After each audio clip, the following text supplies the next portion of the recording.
నమో వెంకటేశ. ఉదయాన్నే లేచి పేపర్ చూస్తే ఆడపిల్లల మీద యాసిడ్ దాడులు, గవర్నమెంట్ ఉద్యోగుల మీద ఏసీబీ దాడులు, టీవీ ఆన్ చేస్తే అనవసరమైన విషయాల మీద గంటల కొద్దీ చర్చలు. సర్లే మన పని మనం చేసుకుందామని ఆఫీస్కి వెళ్తే అక్కడ ఎవడి పని వాడు చూసుకోకుండా పక్కోడి పని ఎలా చెడగొట్టాలని కుట్రలు కుతంత్రాలు. పూర్వం ఎవరైనా ఇల్లు కట్టుకుంటుంటే నలుగురు 4 రాళ్ళు వేసి సహాయం చేసేవారట. ఇప్పుడు ఎవడైనా ఇల్లు కట్టుకుంటుంటే నలుగురు 4 పిటిషన్లు వేసి ఆపేయడానికి చూస్తున్నారు. ఇలా ఎక్కడ చూసినా నెగిటివిటీ నెగిటివిటీ నెగిటివిటీ. ఒకరోజు నాకు డౌట్ వచ్చింది. ఇలాంటి రోజుల్లో ఎలాంటి కల్మషం లేకుండా ఓల్డ్ మోడల్ బ్రెయిన్ వాడుకుంటూ దేవుణ్ణి నమ్ముకుంటూ ఉండే ఒక స్వచ్ఛమైన మనిషి బ్రతికి బట్ట కట్టగలడా అని. ఆ అనుమానం నుంచి వచ్చిన ఆలోచనే ఈ నమో వెంకటేశ.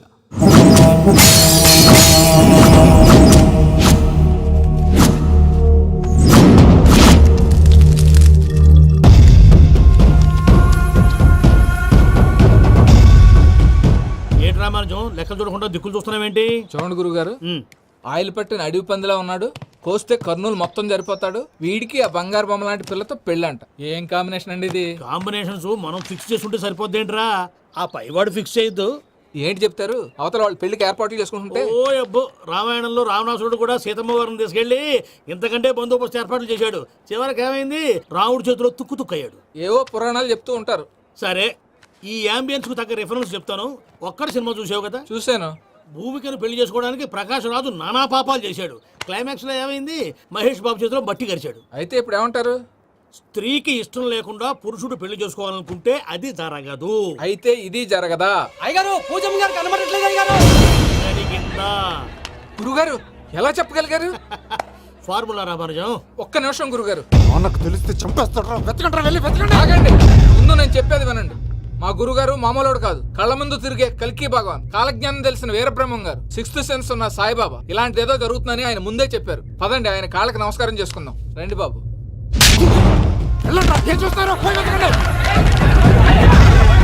ఏంటి గురుగారు ఇలా కొట్టేశాడు?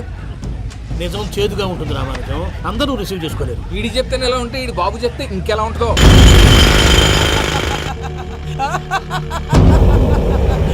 చంగనాయుడు, నీకు నచ్చిందల్లా కావాలంటే ఎట్టా కుదురుతాయా? నా క్వారీ నీకు నచ్చింది నిజమే, అందుకని దీన్ని నీకు అమ్మేయాలా? నువ్వు చెప్పేది ఎలా ఉందంటే నాకు నచ్చి నేను అమ్మమంటే నువ్వు అమ్ముతావా? కొన్ని కుదరవు. నీ ధైర్యానికి కారణం గురువారి. వాడు జైల్లో ఉన్నాడు. పులి జైల్లో ఉండొచ్చు, పులి పిల్లలు అంటే ఆయన మనుషులు బయటే ఉన్నావు. హలో సూరి, అమ్మాయి గారు ఇంట్లోంచి పారిపోయారు. అయ్యారు, పూజం గారి ఇంటి పారిపోయారంటే. ఇంట్లో ఆడవాళ్ళనే కంట్రోల్ చేయలేనోడు మనల్ని కంట్రోల్ చేస్తాడంట్రా.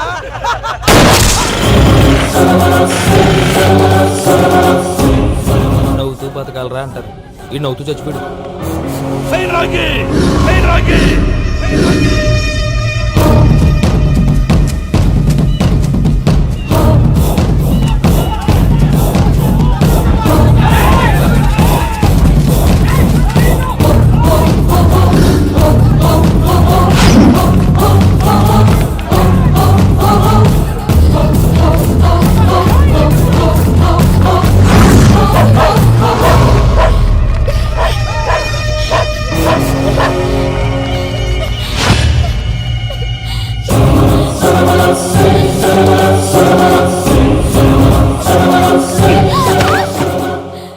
నా గురించి నీకు కొంచెమే తెలుసు. పూర్తిగా తెలుసుకోనీకే ట్రై చేయకు. నువ్వెంత ప్రయత్నించినా ఈడ నుంచి తప్పించుకోలేవు. నా కొడుకుతో నీ పెళ్లి జరగాల జరుగుతుంది. దీన్ని నా దేవుడు కూడా ఆపలేడు.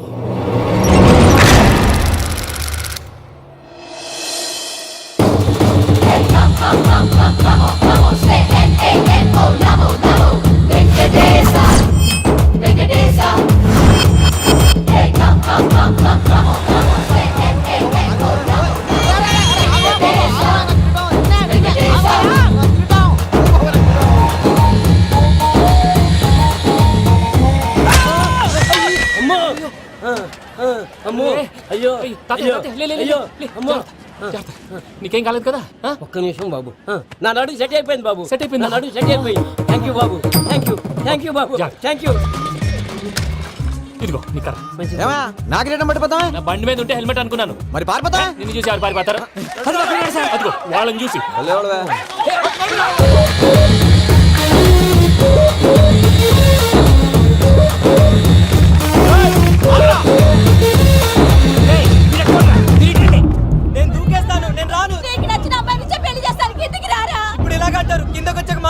నేను దూకేస్తాను నేను దూకేస్తాను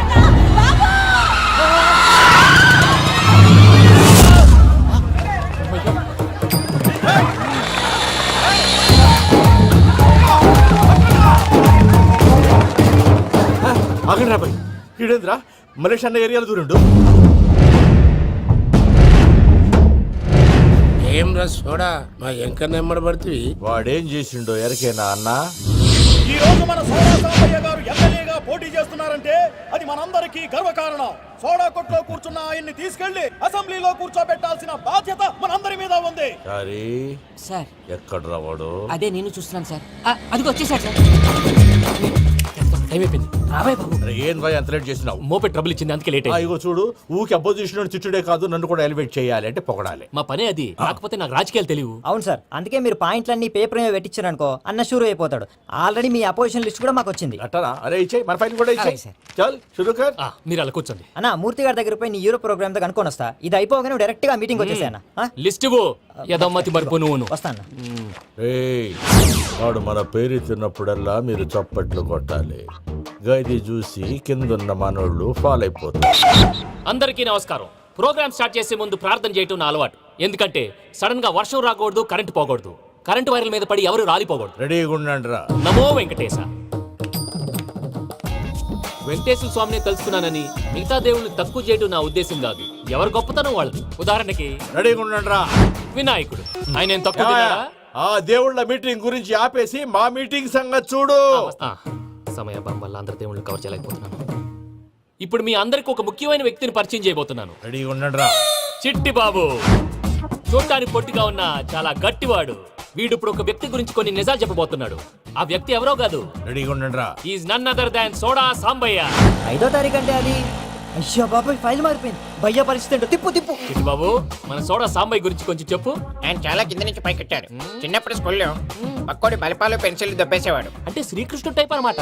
గివెందుకు చెప్పిస్తున్నాడు రా? లీడ్ తీసుకుంటున్నాడు ఏదో ఉంటా సార్. చిన్నప్పుడు ఇలాంటి చిలి పనులు అందరూ చేస్తారు. వేరే ఏమన్నా చెప్పు. థియేటర్లో బ్లాక్ టికెట్లు అమ్ముకునేవాడు. చెప్పమంటావా? బ్లాక్ టికెట్లా? ఏంటి చిట్టు బాబు? దొంగ నోట్లు కూడా మార్చేవాడు. చెప్పాలి. దొంగ నోట్లా? ఏంటలా నోరేళ్ళు పెట్టావు? అమ్మాయిలను దుబాయ్ షర్ట్లకు అమ్మేవాడు. ఆ విషయం కూడా చెప్పమంటావా? ఆవేశపడకండి, పబ్లిక్ ఏదో ఉంటది. చచ్చా, సోడా సాంబయ్య అలాంటి మనిషి కాదు. నా ఓటు ఆయనకే. వాడు కోటేస్తే సర్వనాశనం అయిపోతాడు. నేను చెప్పాక కూడా బుద్ధిన వాడు ఎవడు వాడు కోటేయడు. మరి? రాళ్ళేస్తాడు. ఏదో ఉంటా సార్. ఇదేంటి చిట్టు బాబు, ఆ మీటింగ్ లో పడాల్సిన రాళ్ళు ఇక్కడ పడతాయి. సోడా సాంబయ్య ఉంటే చంపేస్తా. జంప్.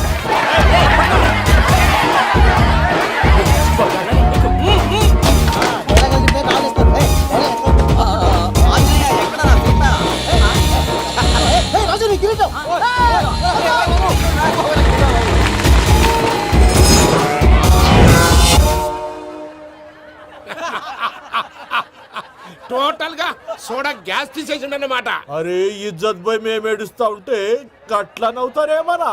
మా ఎంకన్నంటే ఎవడనుకున్నావురా? సాక్షాత్తు ఎంకట రమణమూర్తే. మరిగా సామె మా ఎంకన్నతోని నిజం చెప్పించిండు. అరే ఏమన్నా లాజిక్ మాట్లాడుతున్నావు? అరే అదగాడిని అప్పగించు, లేదంటే గాడిని ఎలా తీసుకెళ్లాలో మాకెరకనే. అయిపోయిండ్రా కథ. ఏంద్రా ఎంకరం తీసుకోపోతావు? తొలకపోతావే? నా ఎంకరం దొరకపోతావు? అరే కబాయ్ ఎమ్మెల్యే కొడతావు? అరే నువ్వు ఎమ్మెల్యే అయితే నాకేది బే? నడు బే, నడు. నా ఎంకరం అరే వాడిన ఇజ్జత్ తీసుకున్నాక ఇచ్చతా? నీకు ఇచ్చదేంద్రా? బస్సే బాస్ నీ లంగమతి ఎవరు తెలుసు? ఊరుకో పెద్దమ్మా, ఇందులో ఆయన తప్పే ఉంది. బోల్ డబ్బులు పెట్టి మీటింగ్ పెట్టాడు, అది నా వల్ల అప్సెట్ అయింది, అందుకే నా వెంట పడ్డారు. మీరు ఉండండి, అంతే అంతే. నువ్వు వెళ్ళండి వెళ్ళండి. వస్తానన్న అక్క జర బీపీ తగ్గించుకోరా. నీ ఆరోగ్యం గురించి చెప్తున్నానక్క. మీరు వెళ్ళండి సార్. పెద్దమ్మా, అతను చెప్పింది నిజమే, నువ్వు కొంచెం బీపీ తగ్గించుకోవాలి. గట్లనే తక్కువ చేసుకుంటా. ఏంది భయ నారాయణ, ఊరుకూరుకొని రమ్మంటివి? మన ఎంకన్నకి పెళ్లి గిట్ల ఏమైనా సెటిల్ అయిందా? వీడికి ఇంకా పెళ్ళి అవ్వదన్నా. అందుకే మేము ఇద్దరం కలిసి పుణ్యక్షేత్రాలకు పోదాం అనుకుంటున్నాం. ఆ విషయం నీతో చెబుదామని. ఏం మాటలు బాబాయ్? లేకపోతే ఏంట్రా, మీ నాన్న పోతూ పోతూ నిన్ను నా చేతిలో పెట్టిపోయాడు. ఇప్పుడు ఆ బాధ్యత పెద్ద బరువు అయిపోయింది. అరే ఇప్పుడు ఏమైందని ఎంకన్నను బంగారం లెక్క పెంచితివి. పెంచితే సరిపోతుందా? వీడికి 20 సంవత్సరాల వయసు వచ్చినప్పటి నుంచి సంబంధాలు చూస్తున్నాం. మొదట్లో వర్షాకాలంలో వర్షాలలాగా విపరీతంగా వచ్చాయి. తర్వాత ఎండాకాలంలో వర్షంలాగా అప్పుడప్పుడు వచ్చాయి. ఇప్పుడు కరువు వచ్చినట్టు అసలు రావడమే మానేసి. బాబాయ్, జీవితం తోట లాంటిది. అందులో మనం తోటకూర లాంటి వాళ్ళం. తోటకూరతో పప్పు చేసుకోవచ్చు, వేపుడు చేసుకోవచ్చు, అంతేగాని రసం సాంబార్ చేసుకోలేం కదా. సంబంధం గురించి మాట్లాడుతుంటే సంబంధం లేకుండా మాట్లాడతావేంట్రా? సంబంధం ఉంది పిన్ని. నా డ్రీమ్ గర్ల్ కనిపించే వరకు పెళ్లి చేసుకోవాలని చెప్పాను కదా. నా చిన్నప్పటి నుంచి ఏ మాట చెబుతున్నాడు. ఆ డ్రీమ్ గర్ల్ ఎక్కడుందో ఎలా తెలుస్తుంది? నాకు తెలుస్తుంది. తుఫాన్ వచ్చే ముందు హెచ్చరికలాగా ఆ అమ్మాయి ఎదురుపడినప్పుడు నాలో కొన్ని కదలికలు వస్తాయి. తను నా దగ్గరకు వస్తుంటే గాలిలో గులాబీ పూలు వాసన వస్తుంది. అంతెందుకు, ఆకాశంలో సూర్యుడు 1000 రెట్ల కాంతితో నా పక్కన నిలబడినట్టుంటుంది. సూర్యుడు పక్కన నుంచుంటే కనిపించేది అమ్మాయి కాదు, యముడు. నీ ఫ్రస్ట్రేషన్ నాకు అర్థమైంది. ఒక విధంగా పెళ్లి లేట్ అవడం మన మంచికే. మంచిగా? మరి ఇప్పుడు మన ఇంటికి వచ్చేది కోడిపిల్ల కాదు, ఆడపిల్ల. కోటి ఆశలతో వస్తుంది. అందుకే ఆమెకి ఏ ఇబ్బంది లేకుండా ఫ్లాట్ తో పాటు ఫర్నిచర్ కూడా కొన్నాను. రేపు నానో కారు కూడా వచ్చేస్తుంది. ఇప్పుడు నేను పెళ్లికి రెడీ. జస్ట్ నా డ్రీమ్ గర్ల్ కనపడమే లేటు. చూసావా అన్న, ఎక్కడికి వెళ్ళా మళ్ళీ ఆ డ్రీమ్ గర్ల్ దగ్గరికే వస్తాడు. వీడికి జన్మలో పెళ్ళేయట్లేదు. ఇక మన పోదాం పదవే. నేను పరిశ్రమ కుక మన ఎంకన్న జాతకంలో దోషం గిట్లుందేమో జర చూపిద్దాం.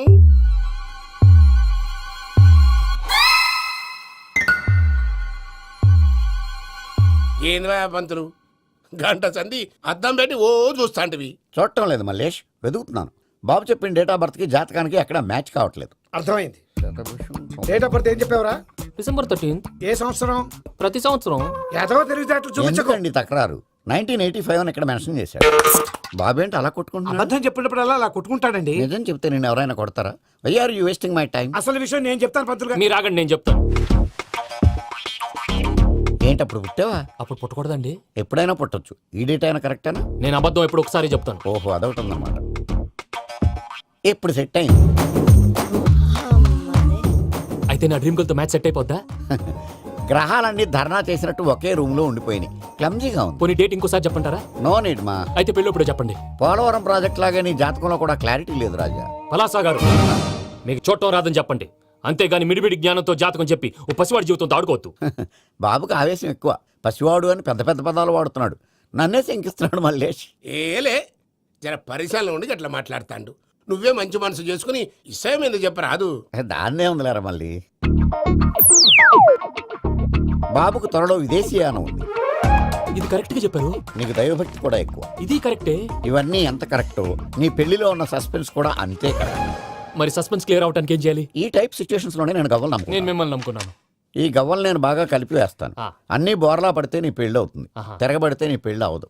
సగం అటు సగం ఇటు పడితే ఎటు కాకుండా పోతాం. ఏంట్రా మళ్ళీ ఇది? దేనికైనా లిమిట్ ఉంటుంది కదా. నువ్వు వెయ్యరాదు పంతులు. నోటుకొచ్చి వేస్తానమ్మా.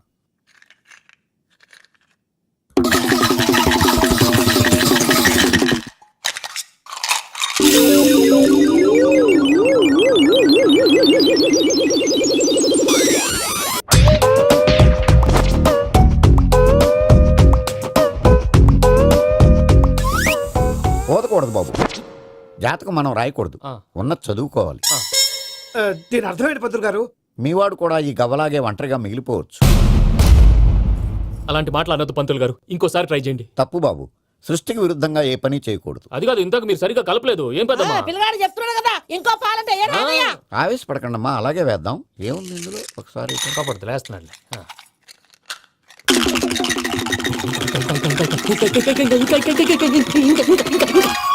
నువ్వు కల్.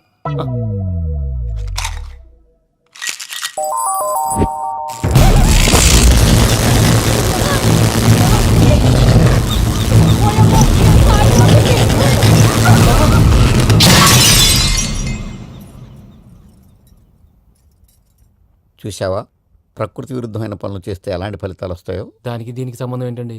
నిజానికి జాతకం వల్ల లైట్లు పేలకూడదు. ఇల్లు పేలిపోవాలా? పంతులు గారు ఇప్పుడు ఏం చేద్దాం? ఒక్క ఫోటో తీసుకుందాం.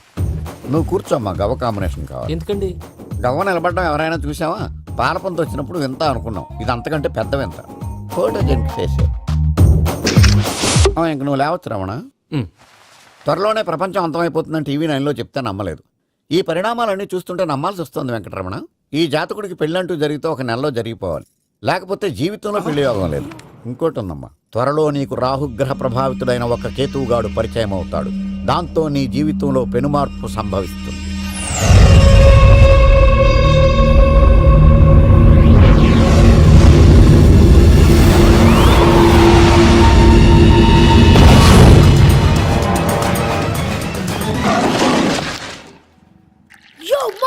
నేను కొత్త మ్యాజిక్ ట్రిక్ నేర్చుకున్నాను. ఏంట్రా అది? First give me one egg.